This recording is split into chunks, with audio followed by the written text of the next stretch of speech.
5 ದಿನದ ವಿರಾಮ ಮುಗಿತು. ಇದೀಗ ಮತ್ತೆ 10 ದಿನ ಕದನ ವಿರಾಮ. ಇರಾನ್ ವಿರುದ್ಧ ಯುದ್ಧ. ಟ್ರಂಪ್ ಕ್ಷಣಕ್ಕೊಂದು ಸ್ಟೇಟ್ಮೆಂಟ್ ಗಳನ್ನ ಕೊಡ್ತಾ ಇದ್ದಾರೆ.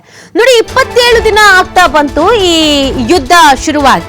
ಈ 27 ದಿನದಲ್ಲಿ 27 ರೀತಿಯಾದಂತ ಸ್ಟೇಟ್ಮೆಂಟ್ ಗಳನ್ನ ಟ್ರಂಪ್ ಕೊಟ್ಟಿದ್ದಾರೆ ಅಂತ ಹೇಳಿದ್ರೆ ತಪ್ಪಾಗ್ಲಿಕ್ಕೆ ಇಲ್ಲ.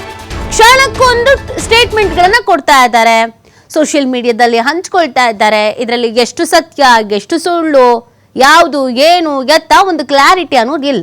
ಇವ್ರ ಈ ಕಡೆಯಿಂದ ಯುದ್ಧ ವಿರಾಮ ಅಂತಾರೆ, ಒಪ್ಪಂದ ಅಂತಾರೆ, ಮಾತುಕತೆ ಎಲ್ಲ ಸರಿ ಆಗ್ತಾ ಉಂಟು ಅಂತ ಹೇಳ್ತಾರೆ. ಆ ಕಡೆಯಿಂದ ಇರಾನ್ ಇಲ್ಲ ಇಲ್ಲ ಇಲ್ಲ ಆ ಥರದ್ದೇನು ನಡೀತಾ ಇಲ್ಲ ಅಂತ ಹೇಳ್ತಾ ಇದ್ದಾರೆ.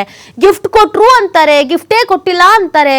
ಒಂದೊಂದು ರೀತಿಯಾದಂಥ ಸ್ಟೇಟ್ಮೆಂಟ್ಗಳನ್ನ ಕ್ಷಣಕ್ಕೊಂದು ಟ್ರಂಪ್ ಕೊಡ್ತಾ ಇರೋದು. ಇದೀಗ ಇರಾನಿಗೆ ಇಂಧನ ಸ್ಥಾವರಗಳ ಮೇಲೆ ಯುದ್ಧ ಮಾಡಲ್ಲ, ಇಂಧನ ಸ್ಥಾವರ ನಾಶದ ಅವಧಿ 10 ದಿನಗಳ ಕಾಲ ವಿಸ್ತರಣೆ ಮಾಡಲಾಗಿದೆ. ಏಪ್ರಿಲ್ 6ರ ರಾತ್ರಿ 8 ಗಂಟೆವರೆಗೂ ಕದನ ವಿರಾಮವನ್ನ ಘೋಷಣೆ ಮಾಡಲಾಗಿದೆ. ಅಮೆರಿಕ ಮತ್ತು ಇರಾನ್ ನಡುವಿನ ಮಾತುಕತೆ ಮುಂದುವರೆದಿದೆ. ಸಕಾರಾತ್ಮಕ ದಿಕ್ಕಿನಲ್ಲಿ ಸಾಗ್ತಾ ಇದೆ ಈ ಮಾತುಕತೆ ಅನ್ನೋದನ್ನ ಖುದ್ದಾಗಿ ಸ್ವತಃ ಡೊನಾಲ್ಡ್ ಟ್ರಂಪ್ ಹೇಳ್ತಾ ಇರೋದು.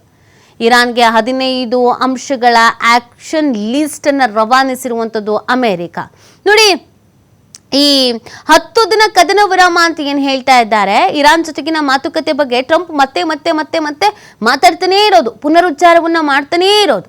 ಅಮೆರಿಕ ಟೆಹರಾನ್ ಮಧ್ಯ ತುಂಬಾ ಚೆನ್ನಾಗಿ ಮಾತುಕತೆ, ಟೆಹರಾನ್ ಜೊತೆ ಸಂಧಾನ ಮಾತುಕತೆಗಳು ನಡೀತಾ ಇದೆ.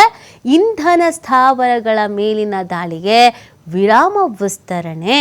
ಇರಾನ್ನ ಇಂಧನ ಸ್ಥಾವರಗಳ ಮೇಲೆ ದಾಳಿಯನ್ನ ನಡೆಸಲ್ಲ.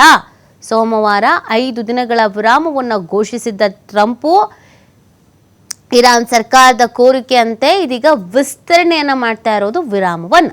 ಇಂಧನ ಸ್ಥಾವರ ನಾಶದ ಅವಧಿ 10 ದಿನಗಳವರೆಗೆ ವಿಸ್ತರಿಸಲಾಗಿದೆ. ಏಪ್ರಿಲ್ 6ರ ರಾತ್ರಿ 8 ಗಂಟೆವರೆಗೂ ವಿರಾಮ ನೀಡುವೆ.